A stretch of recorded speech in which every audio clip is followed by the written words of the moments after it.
My name is Elena, and this is the story of how my cousin's cruelty and greed led to the most shocking revelation our family had ever experienced. Let me start from the beginning, because understanding my relationship with my grandfather and my complicated family dynamics is essential to understanding why what happened next was so devastating and ultimately so satisfying.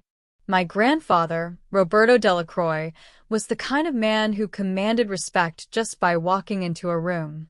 He had emigrated from Spain in his 20s with nothing but ambition and a fierce determination to build a better life for his future family. Over 5 decades, he had built a successful import business, accumulated significant real estate holdings, and become one of the most respected members of our community. But Grandpa Roberto was not just successful in business.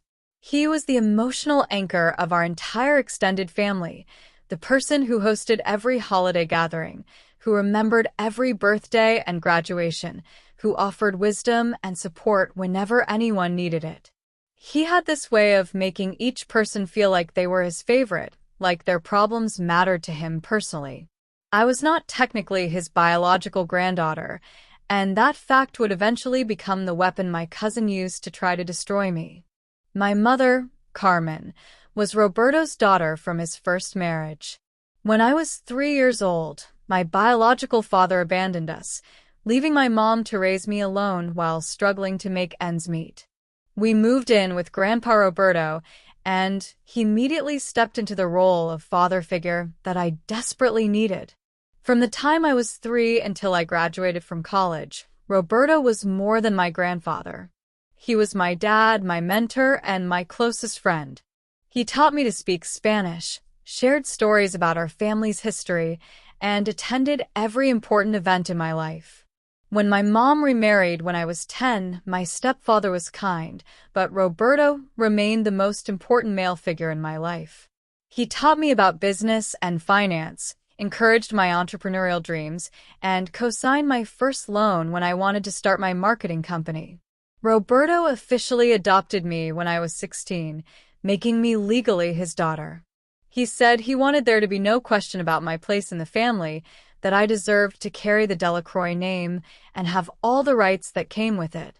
From that point forward, I was Elena Delacroix, and Roberto was not just my grandfather, he was legally my father.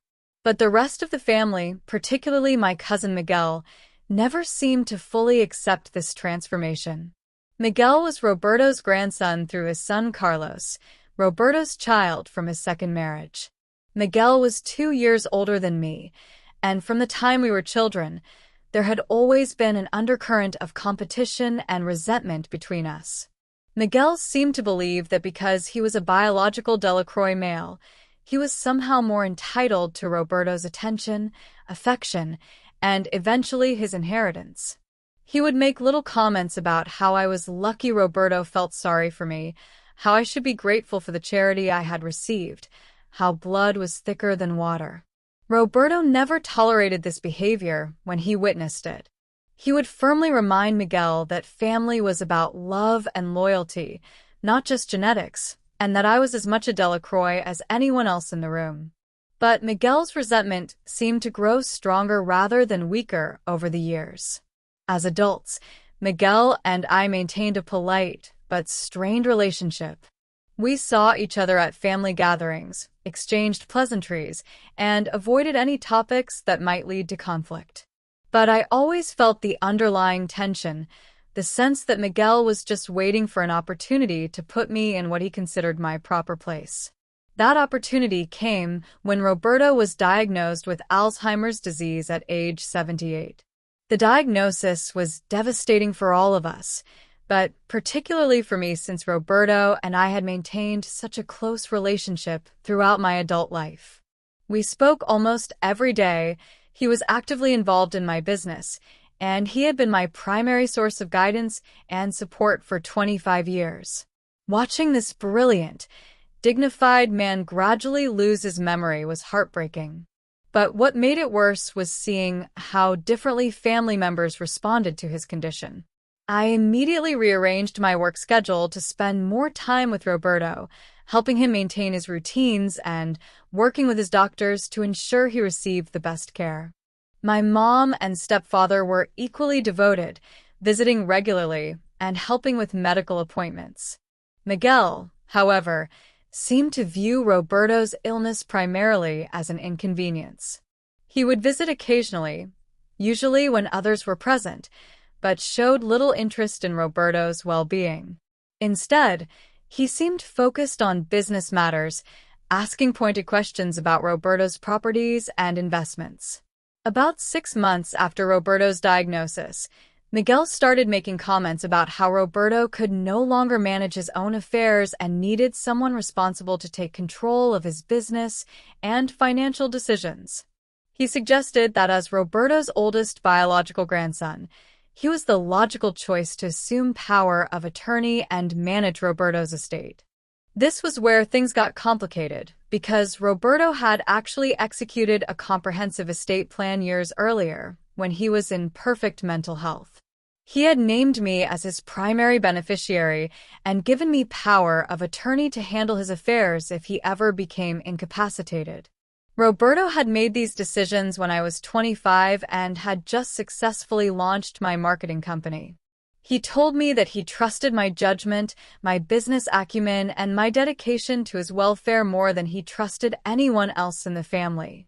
He said that I was the person who had consistently shown the most interest in his well-being and who understood his values and priorities. When Miguel learned about these arrangements, he was furious.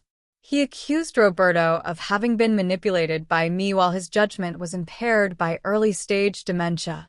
He claimed that I had taken advantage of an elderly man's confusion to secure an inheritance that rightfully belonged to his biological family. The accusations were completely false. Roberto had made these legal arrangements 3 years before his Alzheimer's diagnosis, when he was still sharp and fully competent. But Miguel was determined to believe that I had somehow schemed my way into Roberto's good graces. The family tensions escalated over the following year as Roberto's condition gradually worsened. Miguel began rallying other extended family members to his cause, suggesting that I was isolating Roberto from his real family and manipulating him for financial gain. Some relatives believed Miguel's version of events, while others supported me and recognized that I had always been devoted to Roberto's well-being. The family became divided into factions, with holiday gatherings becoming tense and uncomfortable affairs. Roberto passed away peacefully on a Tuesday morning in March, surrounded by the people who loved him most. I was holding his hand when he took his last breath, and even in his diminished state, I felt like he knew I was there and was comforted by my presence. The funeral arrangements became the first major battleground between Miguel and me. Roberto had left detailed instructions about his preferred funeral arrangements, including his desire for a traditional Catholic service followed by burial in the family plot he had purchased decades earlier. Miguel immediately began asserting himself as the head of the family and the person responsible for funeral planning. He acted as if my opinions and Roberto's written wishes were irrelevant, making unilateral decisions about everything from the funeral home to the music to the guest list. When I tried to advocate for Roberto's documented preferences, Miguel dismissed me as an emotional woman who was too grief-stricken to think clearly about practical matters. He said that since he was now the senior male in the family, these decisions were his to make. The most hurtful part was watching other family members defer to Miguel's authority, even when they knew he was disregarding Roberto's explicit wishes. It felt like Roberto's death had somehow diminished my standing in the family, like his protection and advocacy had been the only thing preventing others from treating me as an outsider. The wake was held at a funeral home Miguel selected, even though Roberto had specifically requested a home wake in the tradition of his childhood in Spain. The service included music Miguel chose rather than the songs Roberto had requested. The guest list was edited to exclude several of Roberto's closest friends because Miguel claimed the venue could not accommodate everyone. I felt like I was attending the funeral of a stranger rather than the man who had raised me and loved me unconditionally for 25 years. But the worst was yet to come. After the funeral service, family members gathered at Roberto's house to share memories, comfort each other, and begin the difficult process of sorting through his personal belongings. Roberto's house was filled with decades of family photos, mementos from his travels, gifts from his children and grandchildren, and the accumulated treasures of a long and successful life. I was sitting in Roberto's favorite armchair, holding one of his old photo albums and crying quietly when Miguel approached me with several other family members behind him. He had something small in his hands that made my heart stop when I saw it. It was Roberto's signet ring, a family heirloom that had belonged to his father and grandfather before him. The ring was engraved with the Delacroix family crest and had been worn by Roberto every day for as long as I could remember. It was one of his most precious possessions, and he had often told me stories about its history and significance to our family. Miguel held up the ring and announced to the room that he had taken it from Roberto's body at the funeral home, since it was obvious that it should be passed down to the next generation of Delacroix men. He slipped it onto his own finger and admired how it looked, saying that Roberto would have wanted his oldest grandson to carry on the family tradition. I was shocked and hurt, but I tried to respond diplomatically. I reminded Miguel that Roberto had actually left specific instructions about his personal effects and that the ring had been bequeathed to me in his will along with other family heirlooms. That's when Miguel said something that felt like a physical blow. He looked me directly in the eyes, with half the family watching, and told me that I was not real family and had no claim to family heirlooms that belonged to people who actually carried Delacroix blood. He said that Roberto had felt sorry for me because I was essentially an orphan, but that charity and pity were not the same thing as genuine family bonds. He said that now that Roberto was gone, there was no one left to pretend that I was anything more than a family friend who had been allowed to stick around out of kindness. Miguel said the ring belonged to him as Roberto's legitimate heir, and that I should be grateful for whatever small sentimental items the real family decided to let me keep as mementos of my time with Roberto. The room fell completely silent. Some family members looked uncomfortable, others seemed to be nodding in agreement, but no one spoke up to defend me or challenge Miguel's cruel words. I sat there in Roberto's chair, holding his photo album, feeling like the ground was disappearing beneath my feet. This was my family. These were people I had known and loved for decades, and they were just going to stand there while Miguel erased my entire relationship with Roberto and reduced me to a charity case who had overstayed her welcome. But I was not going to let Miguel rewrite history or diminish Roberto's love for me. I stood up, looked around the room at all the family members who were avoiding eye contact with me, and told Miguel that he was making a serious mistake. I said that Roberto had left very specific legal instructions about his estate and personal effects, and that Miguel's assumptions about inheritance were about to be proven very wrong. Miguel laughed and said that Roberto might have left me some small token in his will, but that the bulk of his estate would obviously go to his biological children and grandchildren. He said that whatever scrap of inheritance I might receive would be far outweighed by what the real family would inherit. I told Miguel that he should be very careful about making assumptions, and that he might want to wait to hear Roberto's will before declaring himself the head of the family and helping himself to family heirlooms. Miguel's response was to get even more cruel and personal. He said that I had always been delusional about my place in the family, and that Roberto's death was just forcing me to face the reality that I was not really a Delacroix and never had been. He said that my adoption papers were just legal formalities that did not change the fact that I was not Roberto's real daughter or granddaughter. He said that now that the family patriarch was gone, things were going to return to their natural order, with biological family members making decisions and outsiders like me learning to accept our proper place. Then Miguel made the declaration that changed everything. He announced to the room that since he was now the senior male heir, he was claiming Roberto's house, his business interests, and all significant family assets as his inheritance. He said that he would allow other family members to receive small bequests, but that the bulk of Roberto's wealth would be coming to him as the rightful heir. Several family members murmured their agreement with this plan. Others looked uncomfortable, but did not speak up. I realized that Miguel had been planning this takeover for months, maybe years, and had already convinced much of the family that his version of inheritance rights was correct. That's when I decided it was time to educate Miguel and everyone else in that room about the reality of Roberto's estate planning. I told Miguel that Roberto's will was going to be read by his attorney the following week, and that Miguel was welcome to attend if he wanted to learn the truth about Roberto's final wishes. I said that I was confident Roberto's actual instructions would be very different from Miguel's assumptions. Miguel said he was not worried about the will reading because he knew that Roberto would never leave his life's work to someone who was not really family. He said that even if Roberto had been confused or manipulated into making some poor decisions in his final years, the family would contest any will that did not reflect proper inheritance traditions.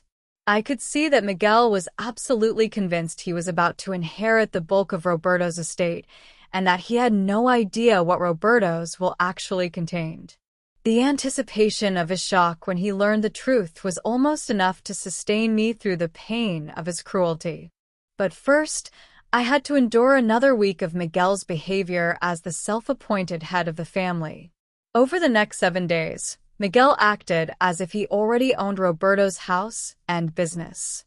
He began making plans for selling some of Roberto's properties, talked about restructuring the import business, and even started discussing which family members would be allowed to keep their jobs in the company.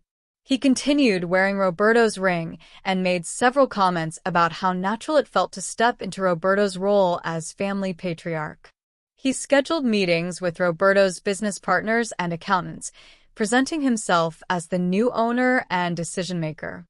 Most painfully, Miguel began going through Roberto's personal belongings and distributing them among family members as if they were his to give away. He kept the most valuable items for himself and gave others small mementos, acting like he was being generous by sharing Roberto's possessions. I watched all of this happen while saying nothing because I knew that in just a few days, Miguel's entire fantasy was going to collapse around him. The will reading was scheduled for the following Tuesday at Roberto's attorney's office. Miguel arrived wearing an expensive new suit and Roberto's ring, clearly expecting to have his inheritance officially confirmed. Most of the extended family attended, and the tension in the conference room was palpable. Roberto's attorney, James Morrison, was a man Roberto had worked with for over 20 years and who knew every detail of his estate planning. Mr. Morrison had actually tried to warn Miguel several times during the previous week that he was making assumptions that might prove incorrect, but Miguel had dismissed these warnings as the lawyer's attempt to create drama. Mr. Morrison began by explaining that Roberto had created a comprehensive and legally binding estate plan while he was in perfect mental health and with full knowledge of his family relationships and business interests. He said that Roberto had been very specific about his wishes and had made arrangements that some family members might find surprising. Then Mr. Morrison began reading Roberto's will. The first few bequests were small gifts to various extended family members, close friends, and charitable organizations. Miguel looked bored during this part of the reading, clearly waiting to hear about the major assets that he expected to inherit. Then came the section that changed everything. Mr. Morrison read that Roberto was leaving his house, his business interests, his investment portfolio, his real estate holdings, and all other significant assets to his beloved daughter Elena Delacroix, in recognition of her devotion, loyalty, and business acumen, and in confidence that she would honor his memory and continue his work. The room fell completely silent except for the sound of Miguel's sharp intake of breath. Mr. Morrison continued reading that Roberto specifically wanted Elena to know that she had been the light of his life, the daughter he had always dreamed of having, and the person he trusted most in the world to carry on his legacy. But Roberto had not stopped there. The will went on to explain that Roberto had been deeply troubled by certain family members' treatment of Elena and their refusal to accept her as a legitimate member of the Delacroix family. Roberto stated that he was disappointed in relatives who valued genetics over love and who had made Elena feel unwelcome in her own family. Roberto specifically mentioned Miguel by name, stating that his grandson's behavior toward Elena had been cruel and unacceptable, and that Roberto hoped this inheritance would serve as a clear message about who he considered to be his true heir and the person most deserving of his trust. The will concluded by stating that Roberto was leaving Miguel and several other family members small cash bequests, but that the bulk of his estate was going to Elena because she alone had consistently shown the character, values, and dedication that Roberto valued most. Miguel's face went through several different shades of red and white as the reality of what he was hearing sank in. The family members who had supported his claims to leadership looked shocked and confused. Those who had always supported me looked vindicated, but not particularly surprised. But the most stunning revelation was still coming. Mr. Morrison handed me a sealed envelope that Roberto had left specifically for me, with instructions that it should be opened and read aloud after the will had been read. Inside the envelope was a letter in Roberto's handwriting, dated just 6 months after his Alzheimer's diagnosis, but clearly written while he was still mentally sharp and articulate. The letter was addressed to the entire family, but it was meant to be read by me. In the letter, Roberto explained that he had anticipated that his death might bring out the worst in certain family members, and that he was particularly concerned about how Miguel and others might treat me once Roberto was no longer there to protect and advocate for me. Roberto wrote that he had been heartbroken by the cruelty and exclusion I had experienced from some relatives, and that he wanted to make it absolutely clear that I was not just his adopted daughter, but the child of his heart and the person he loved most in the world. Roberto explained that he had chosen to leave me his entire estate not just because I deserved it, but because he wanted to send an unmistakable message to family members who had questioned my legitimacy or my worth. The letter went on to say that Roberto hoped his inheritance decisions would teach the family valuable lessons about the true meaning of love, loyalty, and family bonds. But then Roberto addressed Miguel specifically. Roberto wrote that he was disappointed in Miguel's behavior toward me over the years, and that Miguel's sense of entitlement and cruelty had proven that he was not ready to handle significant responsibility or wealth.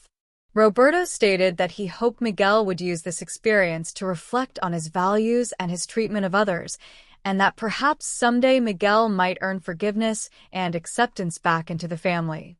But until that day came, Roberto was entrusting his legacy to the person who had always embodied the values he held most dear: kindness, loyalty, hard work, and genuine love for family. As I finished reading Roberto's letter aloud, Miguel stood up abruptly and stormed out of the conference room. Several family members followed him, clearly uncomfortable with the dramatic turn of events. Others remained behind to congratulate me and to express their support for Roberto's decisions. Many said they had always known that I was Roberto's favorite and that this inheritance made perfect sense given our relationship. In the days that followed, Miguel attempted to contest the will, claiming that Roberto had been mentally incompetent when he made these decisions and that I had manipulated him into disinheriting his biological family. But Roberto's estate planning had been incredibly thorough and legally sound.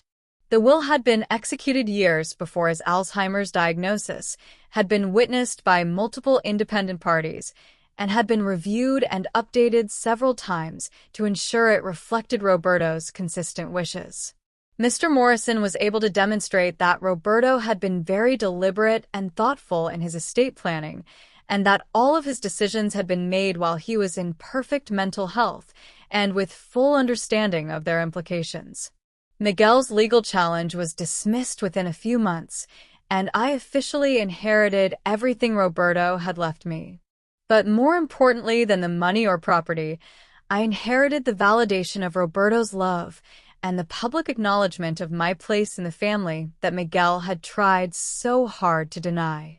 The inheritance included Roberto's house, where I had spent so many happy years of my childhood, and where I decided to continue living to stay close to his memory. It included his import business, which I restructured and expanded using the business skills he had taught me. It included his investment portfolio, which provided financial security I had never imagined possible. Most meaningfully, it included Roberto's personal effects, including the family ring that Miguel had claimed for himself. 3 months after the will reading, I hosted a family gathering at Roberto's house to celebrate what would have been his 80th birthday. Most of the extended family attended, including several relatives who had initially supported Miguel but had since reconsidered their positions. Miguel was not invited. During the celebration, I wore Roberto's ring on a chain around my neck, close to my heart where it belonged. I shared stories about Roberto's kindness and wisdom, and I talked about my plans for honoring his memory through charitable work and business success. Several family members apologized for their behavior during the difficult period after Roberto's death. They said that grief and confusion had clouded their judgment, and that they recognized now that Roberto's decisions had been wise and fair. I accepted their apologies graciously, because I knew that Roberto would have wanted me to choose forgiveness over resentment. But I also made it clear that the family dynamics had changed permanently. I was now the person with the responsibility and authority to make decisions about family gatherings, traditions, and support for relatives in need. I used this position to establish new family rules about respect and inclusion. I made it clear that anyone who wanted to be part of our family gatherings would need to treat all family members with kindness and dignity, regardless of how they had joined the family. Over the past 2 years, I have built the business Roberto left me into something even more successful than it was during his lifetime. I have used the wealth he gave me to support family members through difficult times, fund scholarships in our community, and continue the charitable work Roberto valued. I have also used my position to protect other relatives who might be vulnerable to the kind of cruelty I experienced from Miguel. I make sure everyone knows they are valued and included, regardless of how they join the family. Miguel has reached out several times, usually when facing financial difficulties. His messages typically include apologies and requests for assistance or reconciliation. I have not responded to any of these communications. I learned from Roberto that family is about consistent love and loyalty, not genetics. Miguel proved incapable of treating me with the respect and kindness that family members owe each other, even in times of grief. Roberto's inheritance was not just about money or property. It was about validation, justice, and the clear establishment of who belonged in the family and who had earned the right to carry on his legacy. Today, when I look at Roberto's ring, I do not see a piece of jewelry that Miguel tried to steal from me. I see a symbol of unconditional love, wise judgment, and the power of choosing family based on character rather than blood.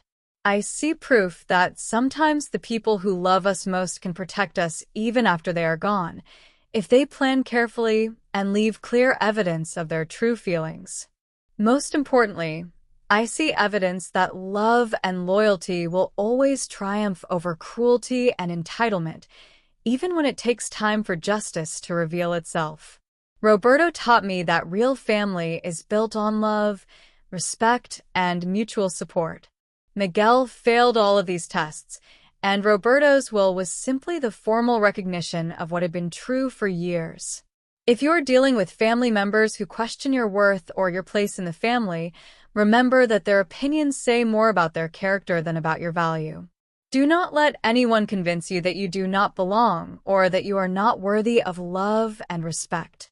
And if you are in a position to support someone who is being excluded or mistreated by others, Remember that your voice and your advocacy can make the difference between someone feeling alone and someone feeling protected and valued.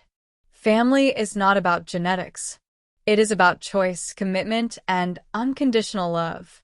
Roberto chose me, and his inheritance was simply his final, most powerful expression of that choice. Thanks for listening to my story. I hope it reminds you that sometimes the people who love us most find ways to protect us and validate us even after they are no longer here to speak for us directly.